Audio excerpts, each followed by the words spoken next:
प्यारे मित्रों, प्रेम नमन। किसी मित्र का सुबह प्रश्न आया है। माँ कहते हैं कि माँ, हमें कैसे पता चले कि हम अहंकार में हैं या अहंकार में नहीं हैं। बहुत सुंदर प्रश्न किया है। अहंकार हमेशा जीतना चाहता है, हरा देना चाहता है, अपने को प्रेजेंट करता है, मैं कुछ हूँ, मेरी गलती नहीं है। बात को मरोड़ तरोड़ कर उस स्थिति में ले आता है जहाँ अपने को प्रेजेंट कर सके, केवल प्रेजेंट। निरअहंकारता केवल प्रेम है, वहाँ केवल प्रेम है।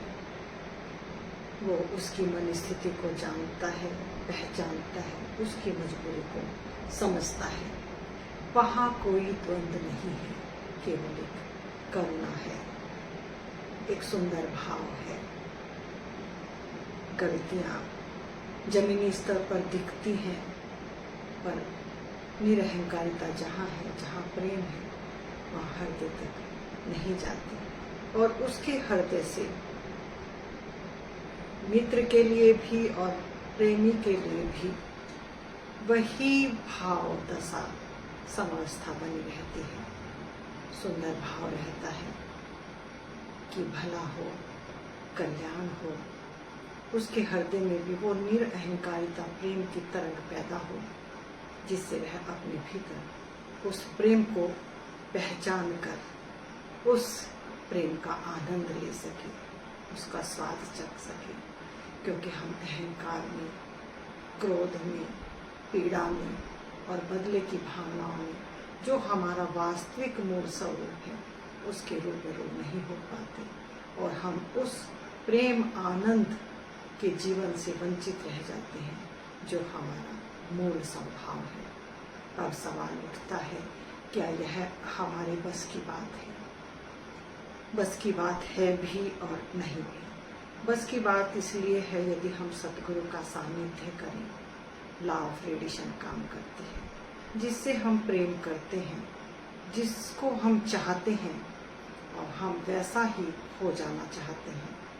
पहली बात तो क्या हमारी चाह प्रेम की है, उस परमात्मा को मिलने की है, तो हमारे भीतर उस रास्ते पर चलकर स्वयं ही वह स्थिति पैदा हो जाती है जहाँ हम निरअहंकारता में प्रवेश कर जाते हैं। अहंकार का हमें पता ही नहीं चलता कि हम अहंकार में हैं। संसारिक लोगों की दृष्टि पर इतना बड़ा पर्दा है, वो आपसी लेन देन को ही प्रेम समझते हैं। मेरे पास एक बड़ा प्यारा पति पत्नी का जोड़ा आया। कहते हैं, माँ, मैंने पत्नी के लिए ऐसा किया, वैसा किया, महल बनाया और गहने बनाए, लेकिन पत्नी तो मुझे प्रेम करती ही नहीं। पत्नी कहती है, मैंने भी अपना जीवन दिया। तो यह संसार का जो प्रेम है वह केवल और केवल आदान प्रदान है। उसमें वह प्रेम की खुशबू नहीं है जो हमारे भीतर उस सुगंध को पैदा कर सके। तो प्यारे मित्रों, अपनी तरफ मुड़ें, स्वयं की तरफ देखें, क्या हमारा प्रेम आसक्ति रहित है? और जहाँ आसक्ति रहित प्रेम है, वहाँ अहंकार समाप्त हो जाता है। फिर कहूँगी सभी मित्रों को मेरा हृदय से प्रेम नमन।